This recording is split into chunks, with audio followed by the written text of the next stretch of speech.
مجھے یاد ہے 2001 کے اندر جب میں نے تحقیق کرنا شروع کی، مجھے کچھ یاروں دوستوں نے ایک کتاب دی،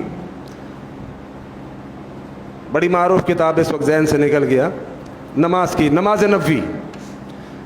کچھ دوستوں نے وہ کتاب مجھ کو دی کہ یار یہ کتاب تو آپ ذرا مطالعہ کیجئے گا۔ بہرحال نوجوانی کے دن تھے، میں نے اس کتاب کو کھول کے دیکھا۔ اس کتاب کے اندر نماز کا پورا طریقہ موجود تھا، احادیث کے حوالے موجود تھے۔ میں نے احادیث کے حوالے نوٹ، میں نے کہا پتہ نہیں یار یہ کتاب بھی انہوں نے کہیں خود نہ چھاپی ہوئی ہو، شک ہوتا ہے نا بھائی، حوالے تو ہر کوئی دے دیتا ہے، اصل کتاب کے اندر بھی تو موجود ہو تب کوئی بات ہے۔ میں نے حوالے نوٹ کرنا شروع کیے، بخاری کے حوالے تھے، مسلم کے حوالے تھے۔ میں نے کہا یار بخاری تو اوتھینٹک بک ہے، سب سے زبردست اگر کوئی کتاب ہے تو بخاری ہے۔ میں نے بخاری کو کھول کے دیکھا۔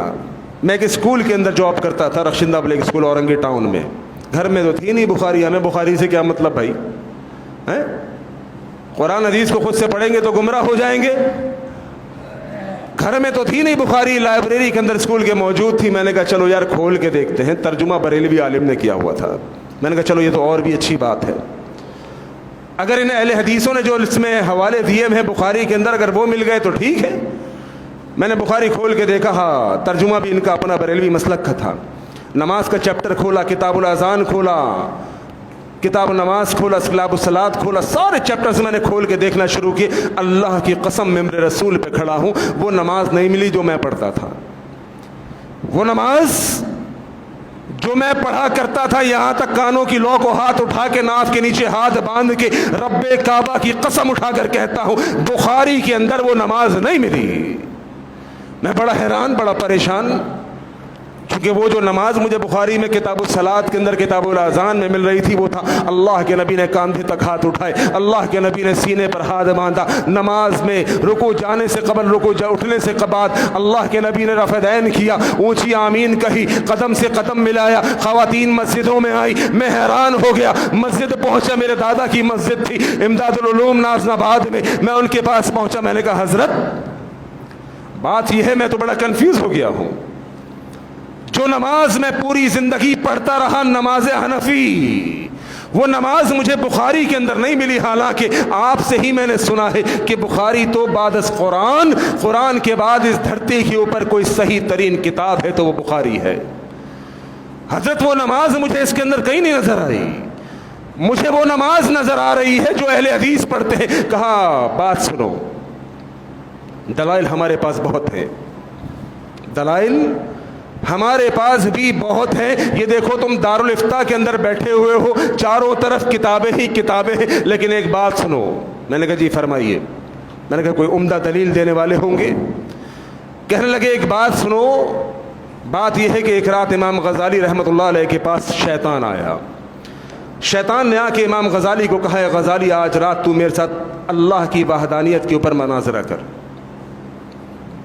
اللہ کی قسم دارالافتاء میں بیٹھا ہوا ہوں، ان کے دلیل کا طالب ہوں، بخاری کی احادیث دیکھ کر آیا ہوں۔ میں نے کہا بخاری میں ہو سکتا ہے، میں تو ایک عام سا انسان ہوں دنیا دار، چلو یہ کوئی دکھا دیں گے۔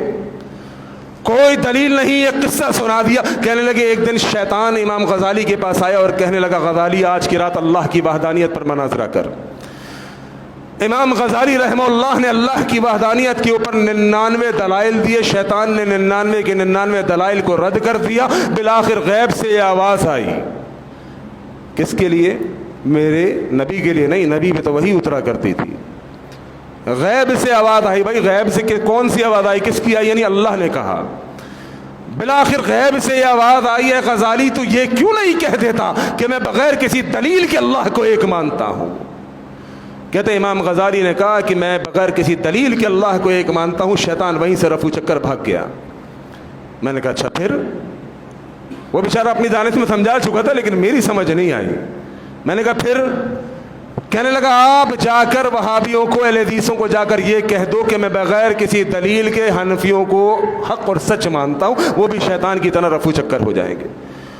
میں نے کہا یار یہ تو بڑی حیرانگی کی بات ہے، ایک طرف سے دلیل مل رہی ہے بخاری حدیث قرآن آیت، اور ایک طرف سے یہ بونگیاں مار رہا ہے۔ میں نے حدیث کھولنا خود شروع کی، بخاری پڑھنا شروع کی، اللہ کی توفیق سے میں اللہ سے ہدایت کی دعا مانگا کرتا تھا، اللہ نماز کے اندر پانچوں نماز میں تجھ سے کہتا ہوں اہدنا الصراط المستقیم، یا اللہ سیدھے راستے کی سمجھ عطا فرما، اللہ مجھے بتا کہ کون درست ہے کون حق ہے۔ اللہ جانتے ہیں مجھے حق کے دروازے کھلتے چلے گئے، پوری بخاری کھنگال کے دیکھ لی، ایک حدیث مجھے وہ نہیں ملی جس طرح میں آباء و اجداد کو دیکھ کے پڑھا کرتا تھا۔ دین آباء و اجداد کا نام نہیں ہے میرے محترم بھائیوں، دین دلیل کا نام ہے، دلیل کا۔ وہ دلیل جہاں سے مل جائے، وہ دلیل ہمارے پاس سے ملے تب بھی صحیح ہے، دلیل ان کے پاس سے ملے تب بھی صحیح ہے۔ ہم کوئی مقلد نہیں، یہ نہیں کہیں گے کہ میری بات غلط ہے وہ مان لو، ان کی بات صحیح ہے، قرآن و حدیث کے مطابق ہے، ان کی مت ماننا، رب کعبہ کی قسم ہے۔ اہل حدیث کا یہ مزاج ہی نہیں ہے۔ ہم کہتے ہیں بات جس کی بھی ہو دلیل کے مطابق ہونی چاہیے، میری بات بغیر دلیل رد کر دیا جائے، اس کی بات دلیل کے ساتھ قبول کر لی جائے۔